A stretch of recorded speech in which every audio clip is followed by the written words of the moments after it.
धोखेबाज लड़की। दोस्तों, आज की कहानी धोखेबाज लड़की एक बहुत ही इमोशनल हिंदी स्टोरीज है।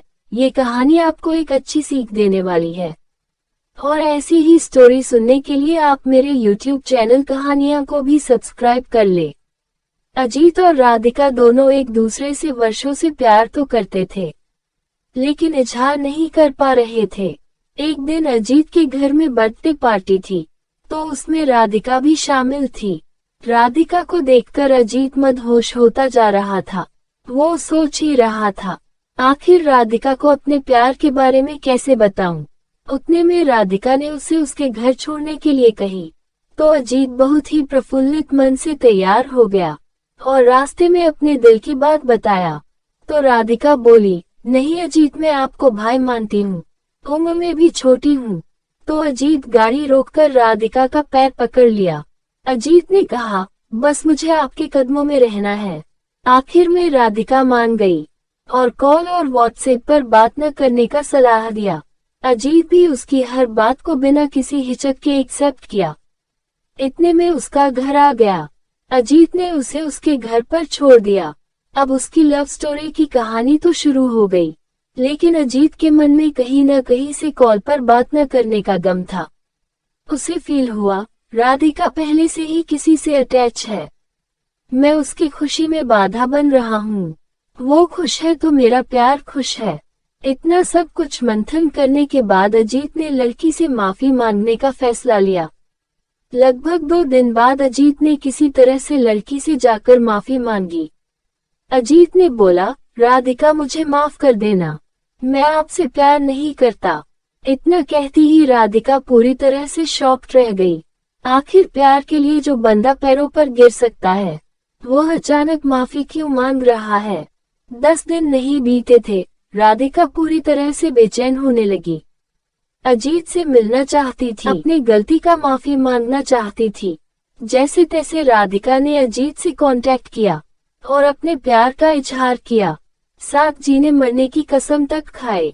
राधिका का बर्थडे 9 जुलाई को था। बारिश और तूफान पूरी तरह से मजबूर कर रखी थी। लोगों का आना जाना मुश्किल था।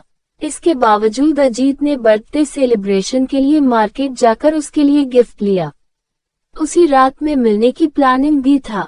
अजीत ने रात के 1 बजे उससे मिलने गया। उसे गिफ्ट देकर उसके माथे पर टीका लगाया, फिर गले जैसे ही लगाना चाहा, तो राधिका अजीत के ऊपर भड़क गई। सिर्फ इसीलिए प्यार करते हो। अजीत एकदम शून्य हो गया, मानो उसके पैरों तले से जमीन खिसक गया हो। वहां से चुपचाप भीगी आंखों में आंसू लिए चला आया और दोनों बातचीत बंद हो गई और अलग अलग रहने लगे। अजीत के दिल पर जो चोट लगी थी, वो कभी नहीं भूल सकता था। उसके सारे कांटेक्ट को ब्लॉक कर दिया था। महीने बाद राधिका ने अपनी फ्रेंड के नंबर से कॉल करके माफी मांगी, तो अजीत ने साफ इनकार कर दिया। मैं कभी भी आपसे संपर्क नहीं रख सकता हूँ, मैं आपके काबिल नहीं हूँ। इतना सुनते ही राधिका रोने लगी और एक चांस के लिए गिड़गिड़ाने लगी, तो अजीत भी मान गया। अब दोनों की लव स्टोरी बहुत अच्छे से चल रही थी। दोनों एक दूसरे से मिलने जुलने भी लगे थे। अजीत राधिका के हर जरूरत को पूरा करता था, यहाँ तक उसके कॉलेज की फीस भी भरता था।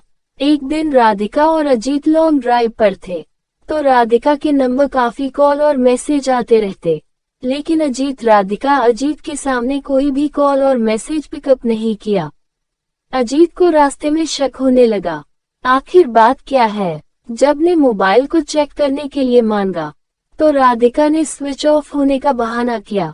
अब राधिका और भी शक के घेरे में आ गई। अजीत गाड़ी रोका और मोबाइल लिया तो देखा 53 मिस्ड कॉल्स और व्हाट्सएप खोलकर चेक किया, तो आई लव जानू जैसे मैसेज लगभग 16 लड़कों के थे, जिसमें राधिका का भी रिप्लाई भी था। अजीत ये सब देखकर काफी दुखी हुआ और वही रिश्ता तोड़ने का फैसला किया। लड़की को वही छोड़कर वह घर चला आया। वो कहते हैं न, सच्चा प्यार करने वालों को सच्चा प्यार नहीं मिलता है। आपकी दोस्त और लेखिका सोनी। प्लीज लाइक, सब्सक्राइब और शेयर जरूर करें।